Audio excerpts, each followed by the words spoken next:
Amen. Isa mapagpalang araw po sa bawat isa. Annyeonghaseyo, Panggap-sumida. On behalf of Evangelism Department, narito po ako sa harapan upang nang sa ganun, pag-usapan po natin ang trabaho po ng evangelism. Handa na po ba ang ating mga masisipag at mabubuting mga bagong kamanggagawa sa trabaho sa kaharian po ng Diyos? Okay lang po bang pusuan po natin ang ating screen at tapulahin po ito? Yan, yung mga magiging bagong soldier na magko-conquer at mag-heal sa buong Philippines. Handa na po ba?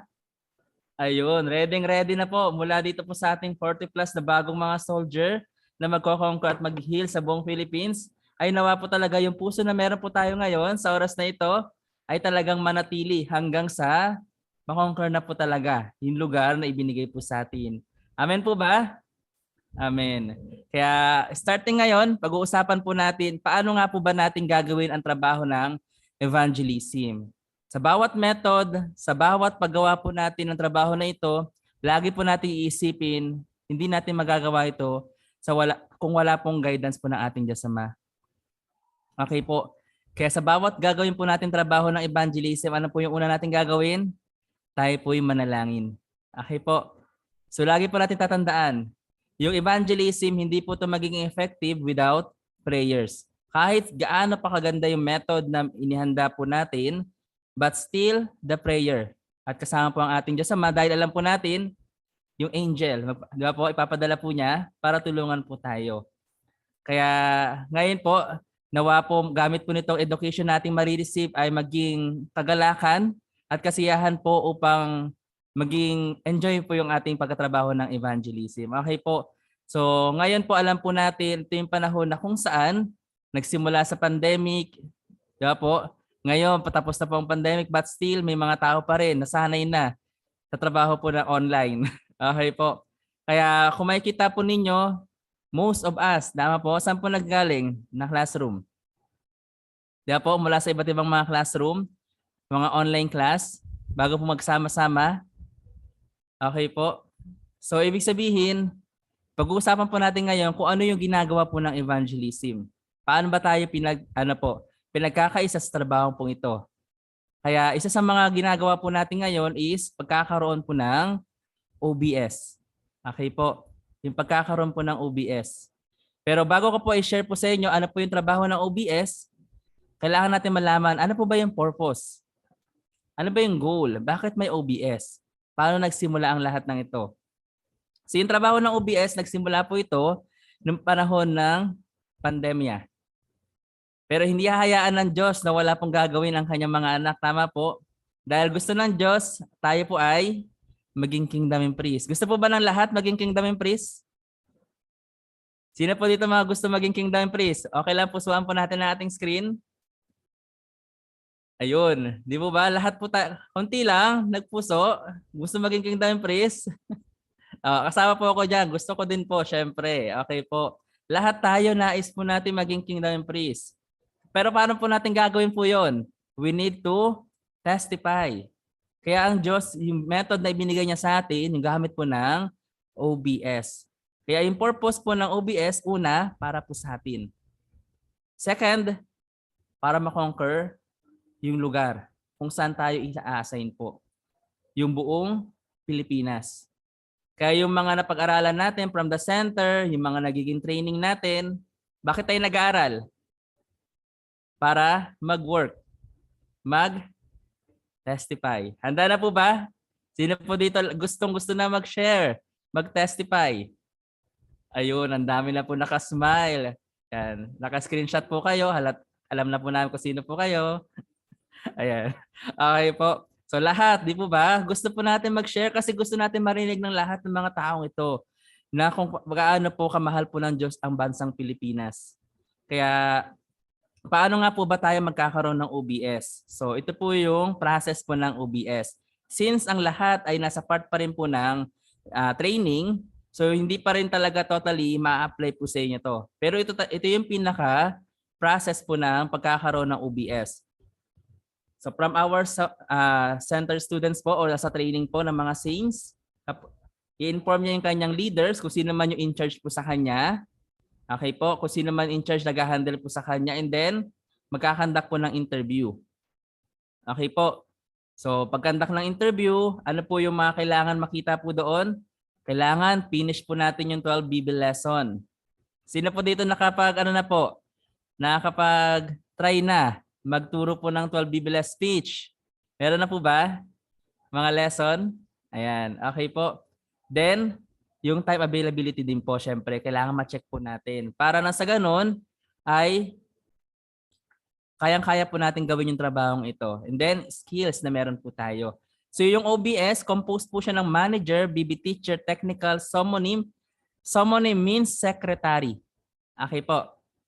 Yun po yun. Wag po kayo po dun na. Summoning means secretary. Then MC and then others. Meron po tayong leave and follow up. Okay po. So, yan po yung binubuo po niya. It's like mini center. Pero yung lesson na tinuturo niya ay yung mga nasa BB level. Okay po. BB means hindi po basic Bible.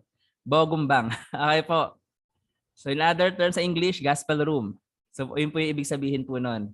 Okay po, clear po sa bawat isa. Hindi po siya basic Bible po Yun po yung ibig sabihin ng BB.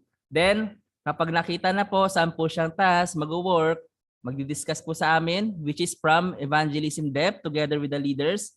And then, na po sa classroom po natin. Mag-join po siya doon. And then, kung saan pong area siya belong, o anong team po siya belong, doon po siya mapapabilong po. Then, mayroon tayong 1 month OJT, which is bearing one fruit. Okay po. Simple yung ating process. Kaya sino po dito ready na maging part ng OBS po natin? Maging manager, mag-lead. Okay po? Ng kanilang classroom. Meron po ba? Okay lang po pusuan natin na ating screen. Meron po bang gustong mag-lead ng kanilang classroom? Ayun, may nagpuso. Okay po. Ayun, screenshot na po natin yan mga evangelist. Mga gusto po mag-ano. Okay po. Sino po ang gusto maging summonim? Summonim, alam niyo po yung ginagawa ng summonim? Sila yung nagre-record ng history. Okay po, ng isang classroom paano nagsimula. Especially nire-record niya at nire-report niya kung paano po dumadami yung mga nagiging estudyante. So sino pong gusto na maging summonim? Meron po ba? Yan, heart react po sa mga gusto po dyan. Yan, sige po. Yan, may mga nagtaas ng kamay pero wala lang po nag-heart react. Okay po. And then other part po yung pagiging MC and technical. Bakit hindi ko po sinabi sinong gusto maging BB teacher? Kasi lahat po tayo BB teacher. Kasi lahat tayo naka-receive ng same education. Tama po ba? Lahat po tayo. Mapa-manager ka man, mapa-summonim, mapa-MC, technical, o ano pa man. Tayo po ay magtuturo. Lahat tayo ay BB teacher. Kaya excited na po ba ang lahat ng mga pagturo? Makapag-testify? Yan. Kaya excited na rin po ako na makasama po kayo sa trabahong ito. Okay po? So alam ko na malapit na at makasama na rin po namin kayo sa trabahong ito. And sama-sama po natin i-heal ang buong Philippines. Okay po, so ito po yung magiging process. Kaya yung pinaka-main workers po talaga ng OBS, binubuo po siya ng 5. Which is, gaya ng sinabi po dito, manager, siya po yung nagle-lead ng class at nagka-plan to achieve the goal. Yung summonim, nag-report about the students. Si students absent, si students talagang active. Kaya nag-aaral po kayo ng OBS, nire-report po yun. Si ganito, ito po yung ano niya. Lahat, chine-check po niya. Soon, tayo na rin po yung gagawa po noon. Okay po. Then next, yung MC. Yan. Nagbibigay po ng maganda kagaya ng pinakita po ng ating MC. Sino po MC natin kanina dito? Yan, si ano po? Yan, Evangelist Rica da po, Rica Chundusanim. Then technical. Yung nag-share po ng PPT kanina. Diba po? Sino po yun? Si Anton Timjangnim. Okay po. Timjangnim means ano po? Team leader. Okay po. Ayan, sa mga hindi pa po kabisado, ayan. So ibig sabihin po nun ay team leader. Then sila po yung like ano po? Voltes 5 sa Power Rangers na po 5. So in order madipit nila yung kalaban, anong po kailangan mangyari? Kailangan nilang maging isa. So yung work po ng OBS, hindi po siya nagiging work lang ng isang tao, kundi as one. Yung pinaka-best method ng evangelism na ibinigay sa atin ng ating promise pastor, ano sabi sa slogan? We need to be unite. Okay po, para ma-achieve natin yung goal na meron po tayo. So ngayon, dako po tayo sa mga tasks and duty ng isang mga staff. So ngayon, hindi ko siya masyado i-details po sa inyo, yung task and duty ng mga staff po natin. But later on, kapag naging part na po kayo ng OBS, mas malalaman niyo po in details yung work po nila. Okay po? So first, regarding po sa pagiging manager. Ano po ba yung duty and task ng isang manager? Siya po yung goal coach, advisor, and always communicate with the team leader. So from manager, meron din po siyang team leader, nag-a-assist po sa kanya. So always good communication. Okay po? Then, siya po yung nag-hold ng regular planning, meetings, and feedback. In regards sa evangelism, paano niya ito ma-achieve yung goal, education, etc. Always encourage the members to open their ideas and opinion. Be consistent in managing the team, especially time. Sa OBS, dito niyo po makikita, sobrang halaga po ng time. Pag sinabi natin yung time na ganito, dapat kailangan natin gawin po ganitong time. Okay po. Especially, let's say example ngayon, ano po yung oras po ng gathering natin? 8, di po ba? So dapat 5 to 10 minutes before the meeting, nandito na po tayo. So yung pag naging OBS staff din po tayo, pag once na tayo po may handle na ring students, kailangan at least 30 minutes nandun na po tayo para makapag-simulation na po tayo at makapag-usap. Para maging clear. Kaya si manager gagawa ng mag-lead po dyan para mangyari po yun, na maging maganda yung class po nila. Able to achieve the goal and produce a good result along with the team. Okay po? So manager, siya po yung gagawa po niyan. Clear po ba sa ating mga bagong workers po? Yan, nawa po ay clear po sa kanila. Then, another is always check the status of their staff. The result of evangelism, teaching, and also yung faith na meron po sila. Pag clear yung faith, yung trabaho po na gagawin po natin, clear po ba? Yes, doon po makikita po yun. Diba po, na-receive po natin from the center, sinabi, knowledge, faith, and action. Di ba po? Ngayon alam na po natin kung ano yung action na dapat natin gawin, which is yung evangelism. Kaya kung clear yung knowledge and faith na na-receive natin, yung pag-evangelize natin, magiging simple na lamang. Okay po? Kasi clear na sa atin kung bakit kailangan natin mag-evangelize. Then always check the report of summoning about status of their students. Then planning, always conducting meeting about how to achieve their goal. Meeting, always attend meeting and education. So ito po yung duty and task ng isang manager. Okay po. So yan po yung ginagawa ng isang manager. How about naman po ang pagiging summoning? So yung pagiging summoning naman po, ito po yung kailangan na meron po siya. Meron po siyang at least tablet, desktop, or laptop na magagamit para mag-report ng mga naging students po nila at naging evangelism po nila. So, summoning, kailangan makapag-report clearly ng status ng kanilang OBS students. No delay. So, yung reporting is like yung paghinga. Di ba po, pag sinabing paghinga, yung paghinga po natin, no need na sabihan na huminga ka, tuloy-tuloy. Tama po? Yung reporting, ganun po siya. Hindi po siya nade-delay. Kaya ito po yung kailangan na meron po ang isang summoning. Then, report immediately after the class, complete information, and you must not report by form but by heart. Yung ating mga magagaling na summoning, alam niyo po ba, nalalaman nila kung yung nag-report ay basta lang nag-report. And always remember, yung report na ginagawa po natin, hindi para sa tao, kundi sa ating Diyos Ama. Kumbaga ganito po, sa buong maghapon na pagkatrabaho po natin, na ginawa natin pag-harvest, ito yung mga nag-gather natin, naging resulta. At kanina po natin ito iaalay. sa ating Diyos Ama. Father God, ito po yung naging resulta po ng aming trabaho sa araw na ito. Tama po, para po sa ating Diyos Ama. Kaya importante po ba yung pagre-report po natin? Sobrang importante. Kahit yung ano po natin.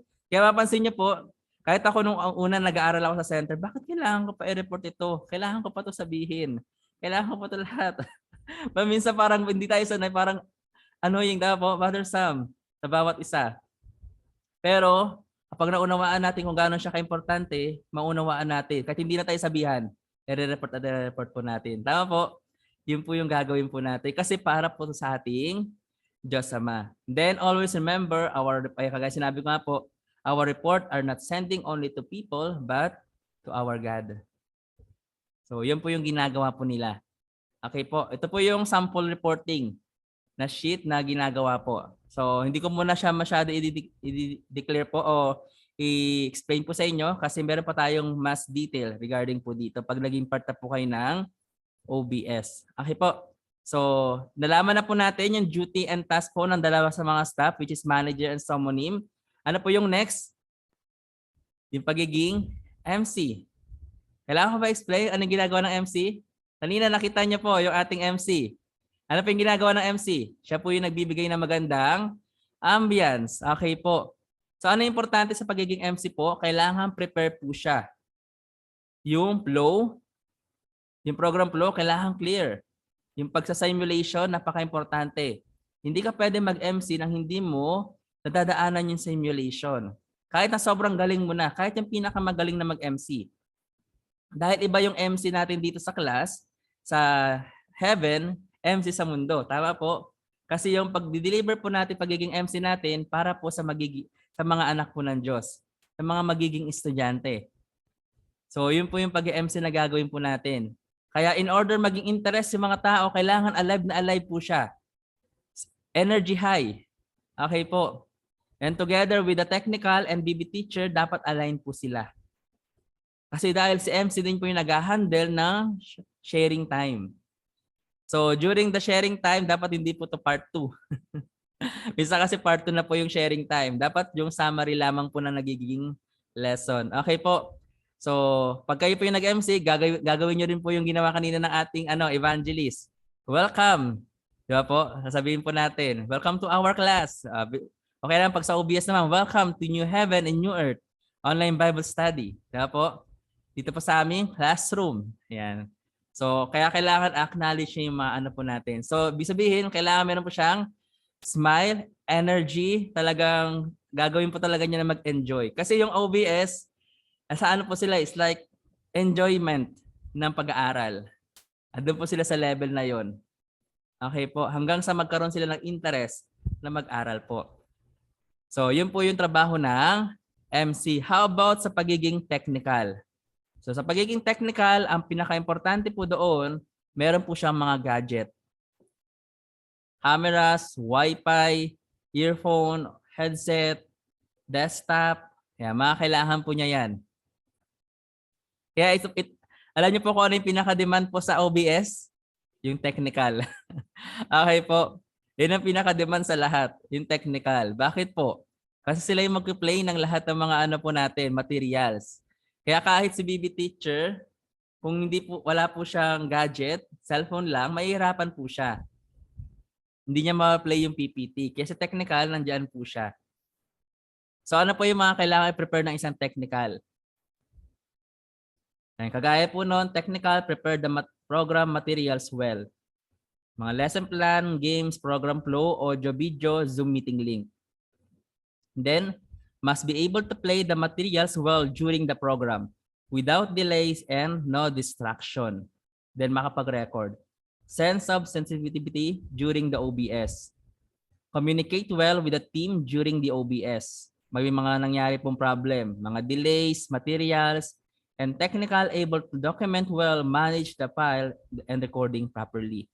Kaya dapat sa technical, sync po siya kay MC. Kasi mamaya, iba na yung sinasabi ni MC, iba yung piniplay ni technical.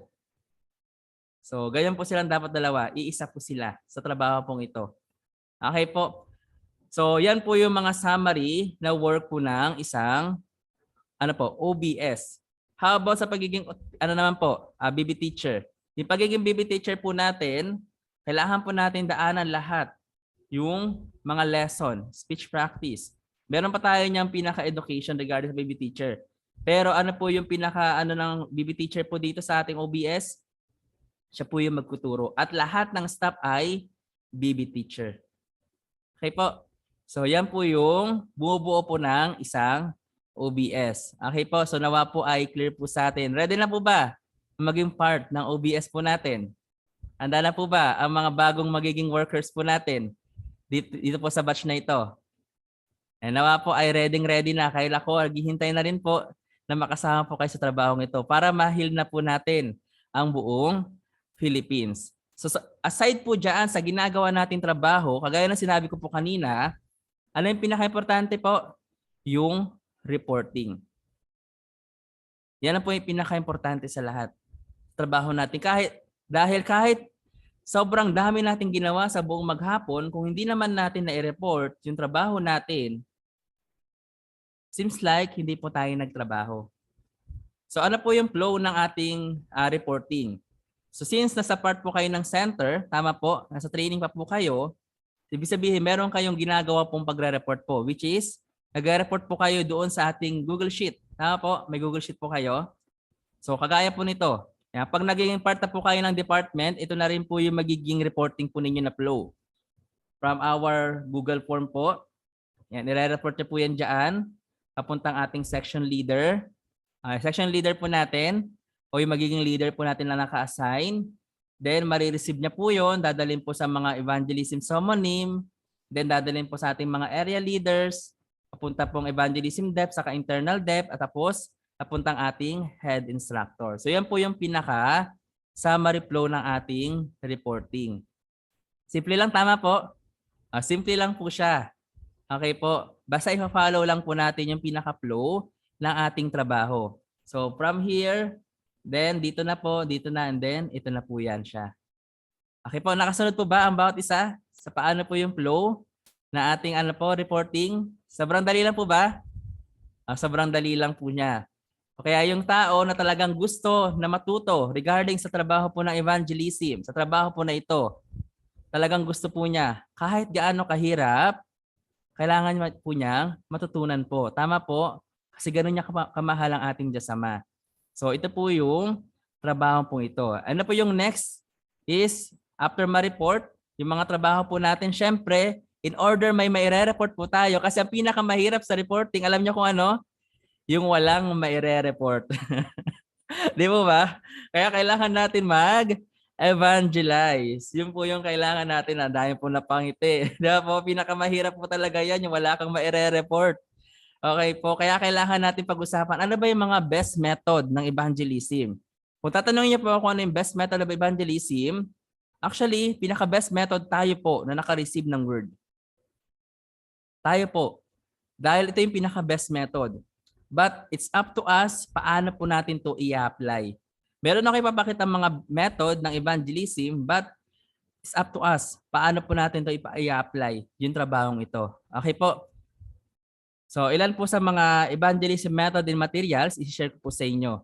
So, in order maging maayos po yung trabaho ng ating evangelism, saan po tayo magsisimula? Saan po tayo magsisimula? Sa palagay po ninyo. Diba po, let's say example, sinabi, magkakaroon tayo ng general cleaning. Ano po una niyong gagawin? Kukunin agad yung walis? Pupunta sa mga lugar? Ganun po ba? Hindi po, di po ba? Anong una natin gagawin? Pa-planning muna tayo, mag-gather. Kaya yun po yung unang pinapagawa sa atin ng ating promise pastor, mag-gather. Okay po. So kailangan natin mag-gather para pag-usapan yung gagawin nating trabaho. Kasi kung hindi tayo mag-gather, yung mga puso po natin, po, hindi natin magagawa to ng iisa. Pero kung mag-gather tayo, sama-samang mag-iisip, mananalangin, yung ating Diyos Ama magpapadala ng mga anghel na tutulong po sa atin sa trabahong ito. Kaya yun po yung kailangan natin gawin. Okay po? Kaya pag nag-gather tayo, doon natin pag-uusapan. Una, higit sa lahat, para mas maging maganda po yung ating trabaho, maging flow, yung tinatawag nating mapping. So, una sa lahat, kailangan natin mag-mapping. Let's say example, ibinigay sa inyo yung lugar na ito. Dahil ito yung lugar na ibinigay sa inyo, yung probinsya na ito, sabi mag-evangelize. O kukuha ng flyers, lalabas. Ganun po ba? Hindi. Kailangan nyo check na maigi yung lugar na binigay po sa inyo. Paano ito i-conquer? Ano yung way para ma-evangelize yung mga tao? So yung mapping. May dalawang uri ng mapping. Offline saka online. Online para malaman kung saan yung mga tao po, kung saan sila mas nag-gather sa lugar na yon. Offline, di ba po, yung mga tao naman, yung demographics. So clear po sa atin, ito yung una natin gawin. Pag nag-gather po tayo, nag-mapping tayo, doon tayo magpo-plan. Ano yung marketing planning process po natin na gagawin natin? So mula sa mapping, malalaman natin ano yung pinaka-objective and goal po natin. Itong lugar na ito yung pinaka-best. Ano yung kailangan natin dyan? Ano yung pinaka-objective po natin dyan? Next is assessing your current situation. Even yung situation na meron tayo. Kaya ko ba ito ma-maintain? Kasi ang pinaka-importante rin sa trabahong ito is pag-maintain po natin sa trabaho ng evangelism. Sa umpisa, sabihin natin nag-aalab po tayo sa evangelism. Pero minsan kasi ang Pilipino, ganito po siya. After 1 to 3 days, na tuloy-tuloy niyang gagawin, makakalimutan na niya. Hindi niya nagagawin. Yung pagiging consistent po niya. Kaya kailangan consistent po siyang gagawin niya po itong trabahong ito. Tuloy-tuloy. At least every day, magkaroon tayo ng ilang minuto o ilang oras sa trabaho ng evangelism para magawa talaga natin ito ng maayos. Kaya nandun po yung pag-assess po ng ating current situation, writing the plan and strategy, and then implementing and managing your plan. Kasi minsan nag-plan nga tayo pero hindi naman natin na-manage yung plan, hindi siya magiging effective. Kaya yung evangelism, pwede natin siya sabihin is like a business, marketing. Sino po dito mahilig mag-business? Mag-market.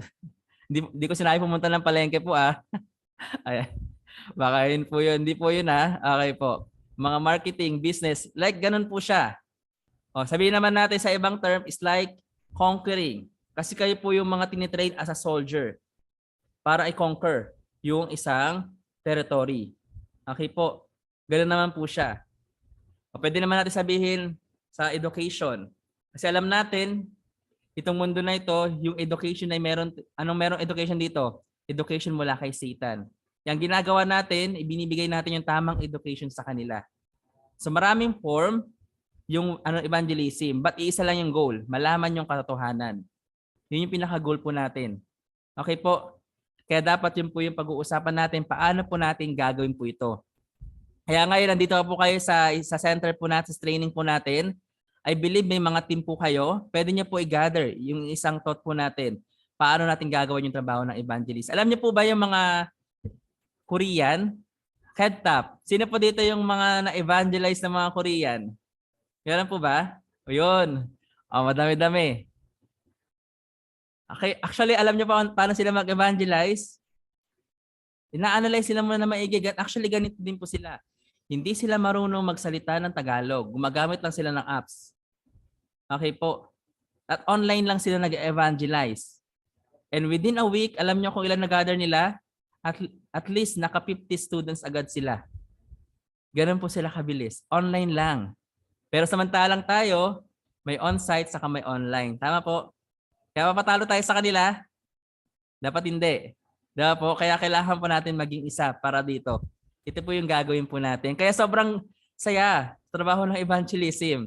It's like creative na gagawin po natin ito. Okay po? So, yan po yung kailangan natin gawin. Mag-planning po. Okay po? Then kapag nakapag-plan na po tayo, doon na lalabas ano yung mga idea ng evangelism method para po doon.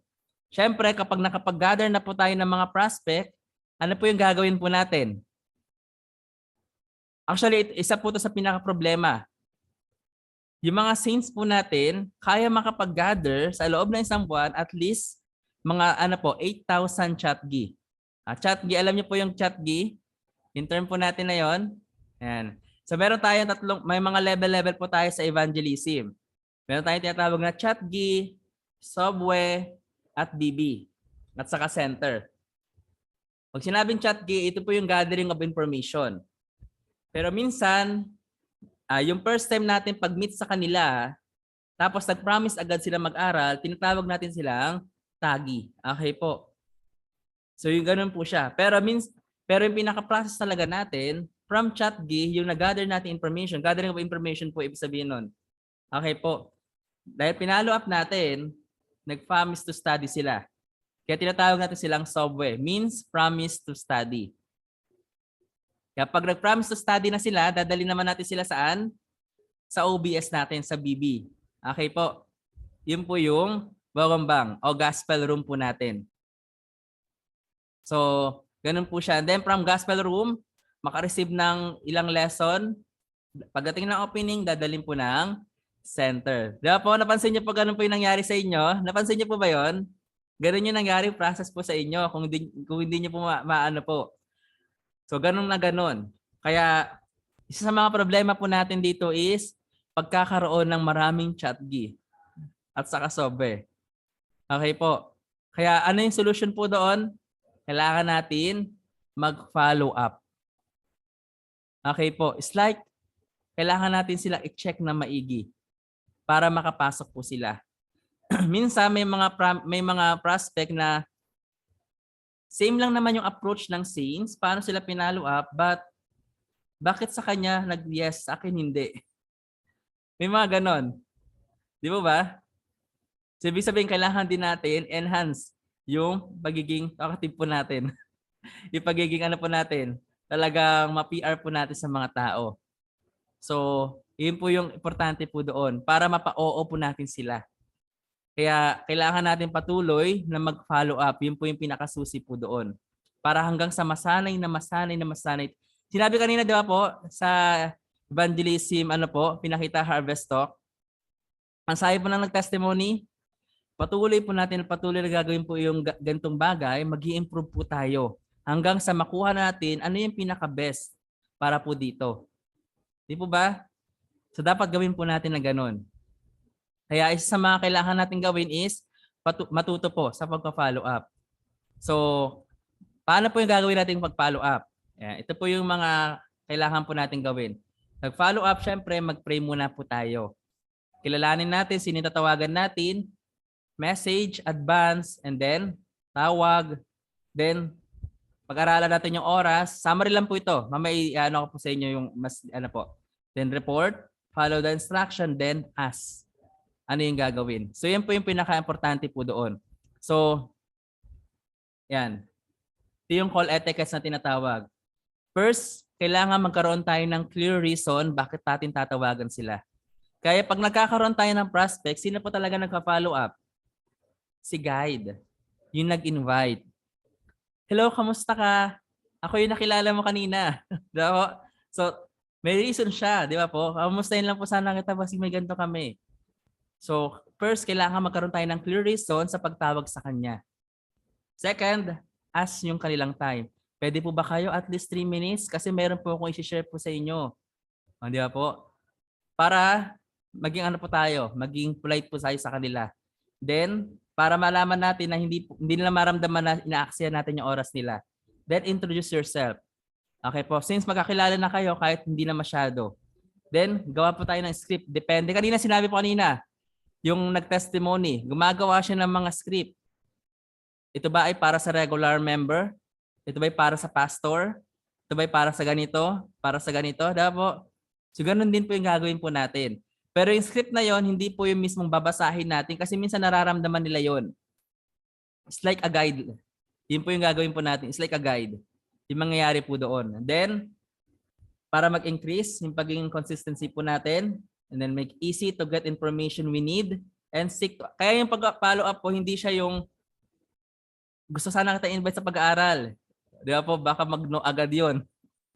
So, ano po, magkakaroon po na ng relationship sa kanila. Unti-unti, maging close po kayo. Kahit hindi pa kayo close, maging feeling close na agad. Ganun po agad gagawin po natin sa kanila. Okay, maramdaman nila, iba dito. I think, maramdaman nila yung Diyos sa atin. Yun po agad. Okay po. So, and then, maging clear yung next step sa kanila. Mamaya i-hang up lang natin, tapos hindi clear. So sayang po yun. So kailangan clear. Pwede ka po ba bukas? Meron kaming event. Ayan. So baka pwede tayong magkita sa ganitong lugar. Libre kita. Di ba? Baka oo agad yan pag sinabing libre kita. Tapos pupunta agad yun doon. So yun po. Kailangan maging clear yung next step para sa kanila. Para tuloy-tuloy yung communication po ninyo. Ma-build yung relationship hanggang sa makapag-aral na po sila. Okay po. So, ito po yung mga ilan sa mga sample script lang po, pero hindi ko sinabing ito mismo yung gagayahin po ninyo. Okay po, sample lang po ito.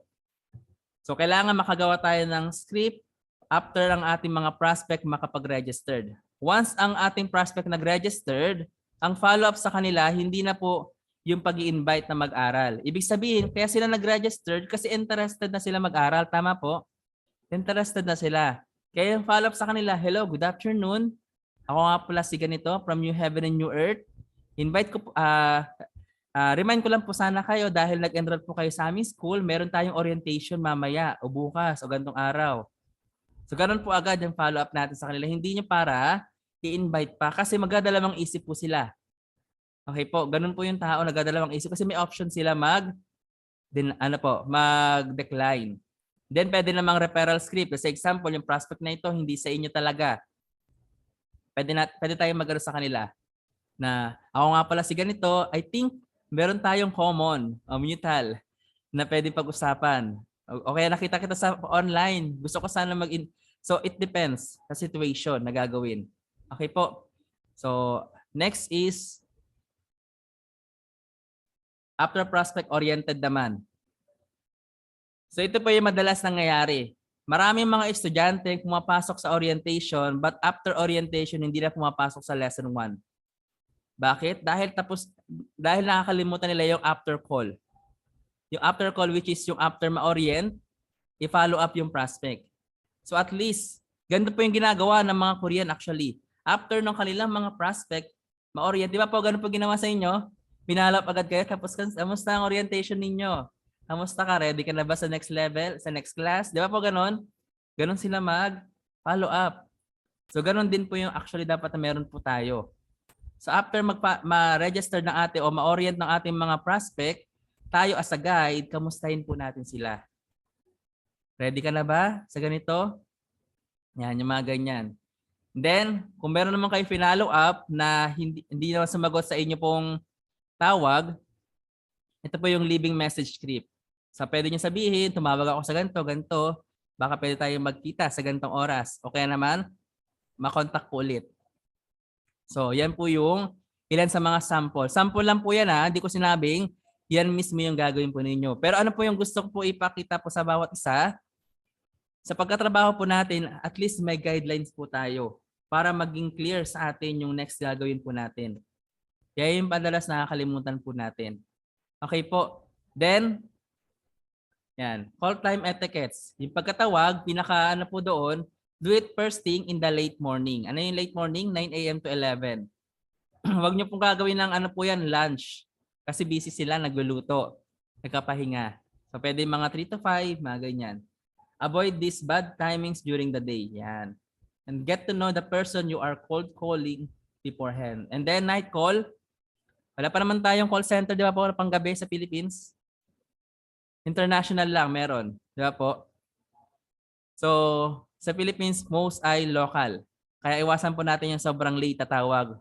Minsan, naalala ko, may po na tumawag kahit 2:00 na madaling araw. Nagka-follow up. Wala pong ganun. Okay po, nagpapahinga na po sila. So, hindi po yun maganda. Okay po. So, yan po yung kailangan na meron po tayo sa pag-follow up ng ating mga prospect. Para yung mga nabaging trabaho po natin, nilagay natin sa basket, hindi siya butas, kundi talagang may tatatransfer po natin. It's like magkaroon po tayo ng diary, evangelism diary, fruit diary. Nalilist natin lahat ng mga prospect natin. Ano na ba yung status nila? Yun po yung kailangan na meron po tayo. Okay po. So ano po yung mga materials na ginagamit po natin at saka platform po? So ilan sa mga evangelism platform po natin which is yung BPC. Ito mga page. New Heaven, New Earth. Sino po nakalike na po sa ating page? New Heaven, New Earth. Lahat po ba nakalike na? Okay lang po ba papuso yung mga nakalike na o mukhang hindi pa nakalike yung iba? Ayan. Sige po, kung gusto niyo po mapuntahan po yan, pwede niyo pong hingiin sa inyong mga evangelist saka team leader po.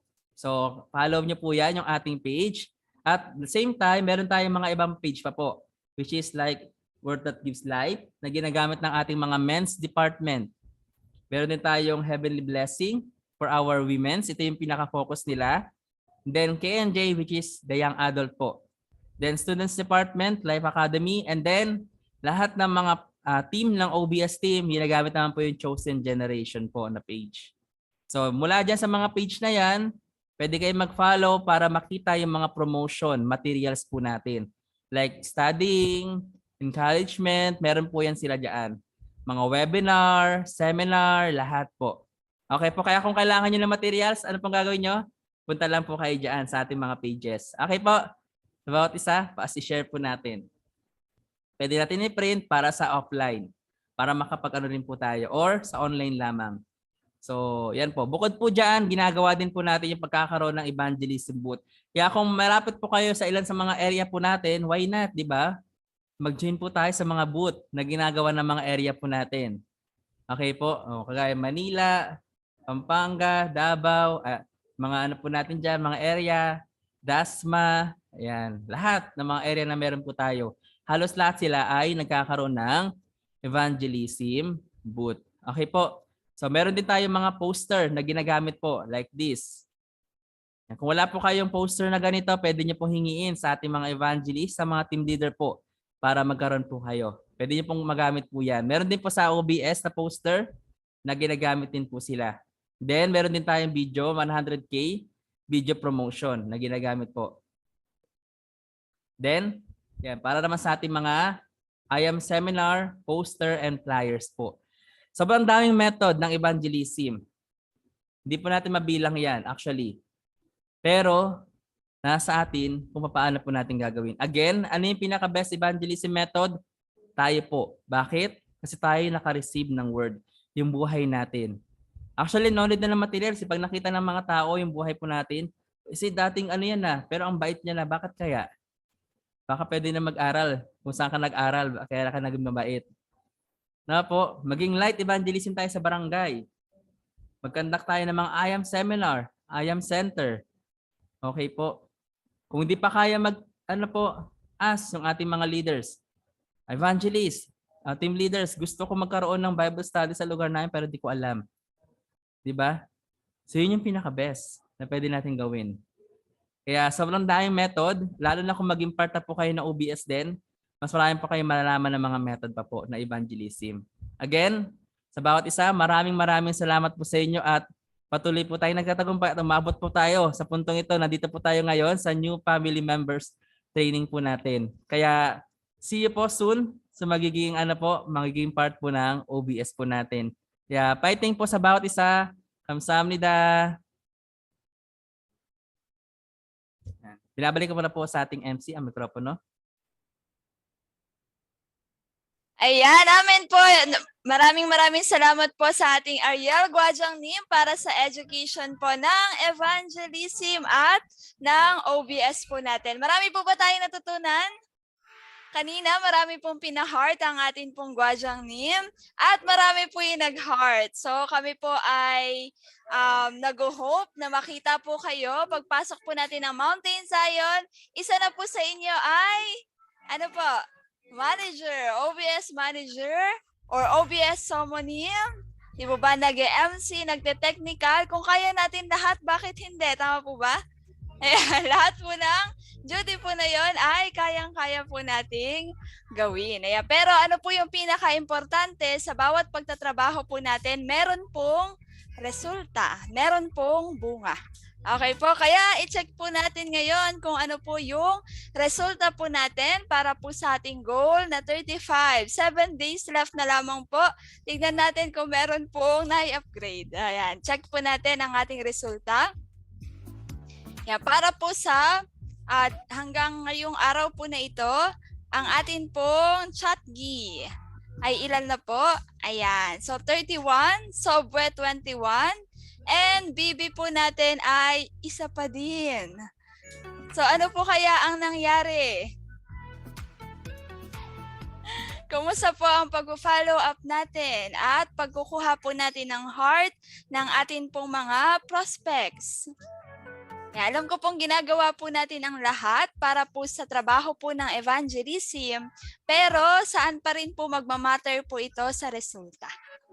Okay po? Ayan. Ano pa rin po yung magi-speak dun po sa trabaho na ginawa po natin? Yung resulta po. Kaya ito po ang isang BB natin ay make sure po natin para po sa guide po nito na ito po yung makapasok po sa center for July opening. At yung Subway na 21, ano po yung gagawin natin? Sino po dito yung mga guides po ng Subway na 21? Nasaan po ang mga guide? Okay, so make sure po natin na malid po natin sila sa BB, sa OBS. So this week, I believe ito po yung last week na sila po ay tatanggap para po sa OBS classroom or sa BB po natin. Kaya i-try po natin lahat ng best ways po natin para po sila po ay ma-upgrade po sa BB at maipasok po sa classroom. Okay po? So pwede natin silang tawagan, di po ba? Yan, i-share po natin sa kanila gaano po kaganda yung salita na natanggap po natin. Mag-testify po tayo ano po yung nabago sa buhay natin gamit po ng salita po na ito para lamang po ma-convince po natin sila na mag-aral. And nandyan po yung ating mga evangelists and team leaders para po tulungan po tayo na mai-upgrade po sila. So i-communicate po natin and then yung mga chat na sila po ay maisobwe po natin and maibibirin po natin. So gawin po natin ang lahat to achieve our goal. Kaya po ba for this week? Kaya?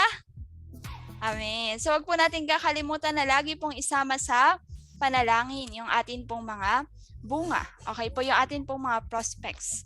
Kasi hindi po tayo yung nagtatrabaho ang mga spiritos. Pero kung hindi po tayo magpapagamit, ayan, hindi po makakapagtrabaho po yung mga spirits. Kaya patuloy po tayo na magpagamit. Okay po, kahit 30 minutes a day, tayo po ay mag-evangelize. Yan, i-chat po natin lahat ng friends po natin sa FB. Maghanap po tayo nung, ipanalangin po natin sa ating Panginoong Diyos na mahanap natin yung katulad na heart po natin. Di po ba? Nung yes po tayo sa pag-aaral po na ito, anong klaseng heart po meron tayo? Meron po sa ating thirsty, di po ba? Hungry sa salita, nagugutom at nauuhaw yung spirit po natin. So ito rin po yung patuloy po natin ipanalangin po sa ating Panginoong Diyos. So sama-sama po natin itong gagawin. And again, make sure po natin na yung isang BB po natin ay makapasok po for July center opening. At yung Subway po natin ay ma-upgrade po natin sa BB. At yung mga chat gawin po natin ang lahat para sila po ay mag-yes to study. Okay po? Ayan. So, alam ko pong kayang-kaya po natin to gamit ng salita na natanggap po natin. Ito po yung gamitin po natin para sila po ay maani. Di po ba ito po yung net? Nakukuha po dun sa mga fish. So, ito pong salita yung gamitin natin. At yung mga testimony po ninyo. Kung gaano kaganda itong salita po na natanggap po natin. Okay po, gawin po natin itong heavenly business. At mag-offer po tayo ng bunga. Okay po, resulta para po sa ating Panginoong Diyos. Kaya po? Okay. Ayan, ngayon po, meron pong area. Ayan, tayong panonoorin para po sa gabi po na ito. At nasan po yung mga taga Manila? Manila, alam ko po sa Manila area or Manila Church po natin. Church na po ang Manila. Ayan, ito po yung may pinakamaraming papasok po sa atin sa batch po na ito. So, tignan po natin ang trabaho na ginagawa po ng ating Panginoong Diyos sa Manila area.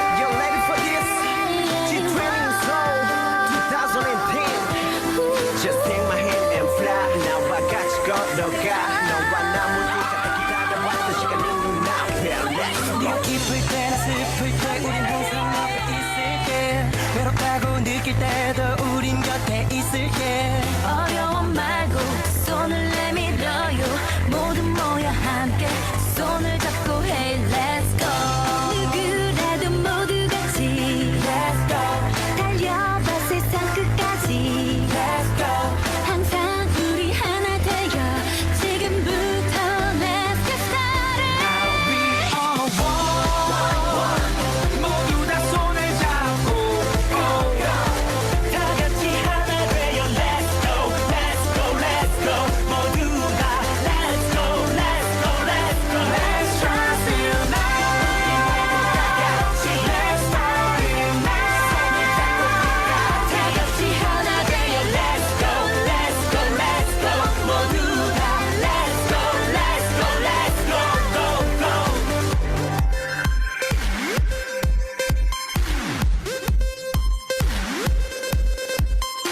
우리가 눈을 맞추고 서로 향해 웃어주고 두 팔로 안아주면 뭐든지 할 수 있어 That's alright 웃으면서 all night 모두 모여 함께 마음을 열고 Hey let's go 지금부터 모두 함께 let's go 뛰어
Okay po. So lumalaki na po ang pamilya po ng Manila Church po natin. At syempre sa pagpasok po ninyo, ayan, lalo po itong lalaki. At patuloy na gawin po yung trabaho po ng ating Panginoong Diyos. Kaya brothers and sisters, tayo po'y nakapag-church registration na. Meron pong ilan sa inyo na hindi pa po tapos po rito. Pero nawa ay tapusin po natin at makita po natin yung blessing. Ayan, di po ba na tayo po ay dumating sa part po na ito na maisusulat yung atin pong pangalan sa aklat po ng buhay. So hindi po ito kathang isip. Ayan. Katulad ng shinare po kanina ng ating kapatid na nasa isip lang natin yung kung ako ba ay kasama na or naisulat na sa aklat ng buhay. Pero ito po ay makikita po natin. Okay po? Kaya gawin po natin ng mabuti po yung church registration. Ayan, with all our heart and grateful heart sa ating Panginoong Diyos dahil tayo po'y narito na sa Kanya pong kaharian. So maraming salamat po sa bawat isa at tayo pong lahat ay magtapos po sa panalangin. Sa aming Amang Diyos na banal at dakila po sa lahat na patuloy po na lumilikha ng bagong langit at bagong lupa at patuloy po Amang Diyos na pumipili po sa amin upang maging kabahagi ng inyo pong kaharian. Maraming salamat po Ama sa gabi po na ito na muli po kami nakatanggap ng education at pagsasanay po na nagmumula po sa inyo.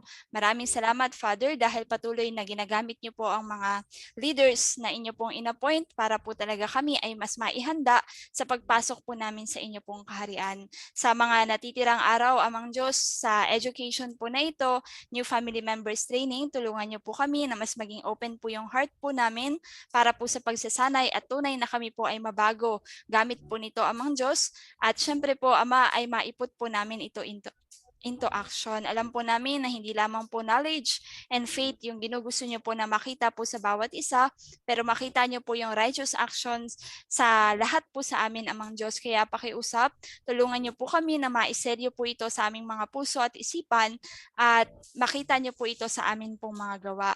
Ngayon nga po ay kinukompleto niyo po ang inyong kaharian gamit po ng mga tao na nabuhay po sa inyong binhi, na harvest, na seryohan at kabilang po sa 12 tribes, Father. Kami po ay malapit na po na maging kabahagi ng inyo pong kaharian, Father God, at officially na makapasok po sa Mountain Zion. Tulungan niyo po kami na lahat po ng sitwasyon, lahat po ng trabaho po ng kaaway na ilalapit niya po sa amin, Father, para mahirapan po kami sa pagpasok, para po talaga sumuko po kami, Amang Diyos, sa journey po na ito. Nawa po kami, bigyan niyo po kami ng katagumpayan at courage po talaga na labanan ito pong mga bagay po na ito at patuloy po kami na magtagumpay, Amang Diyos, hanggang dulo, hanggang sa makasama na po namin kayo panghabang buhay. Ito po yung patuloy niyo po na ipaalala po sa amin, yung pag-asa na sa lahat po ng paghihirap po na ito, sa lahat po ng trabaho na ginagawa po namin, Amang Diyos, kasama po kayo, ay mangyayari po yung eternal life, buhay na walang hanggan, mawawala na po lahat ng sakit, paghihirap, and even yung kamatayan. Nawa po, Amang Diyos, huwag niyo pong ialis ito sa aming mga puso at isipan. Kayo po yung patuloy na maitaas po namin, Ama, at ang lahat po ng ito ay aming pong dinadalangin sa dakilang pangalan ng iyong anak at aming Panginoon na si Jesus. Amen. Our Father in heaven, hallowed be your name, your kingdom come, your will be done on earth as it is in heaven. Give us today our daily bread and forgive us our debts, as we also have forgiven our debtors. And lead us not into temptation, but deliver us from the evil one. For yours is the kingdom, the power, and the glory forever and ever. Amen. Amen po. Papurihan po natin ang ating Panginoong Diyos. Maraming salamat po.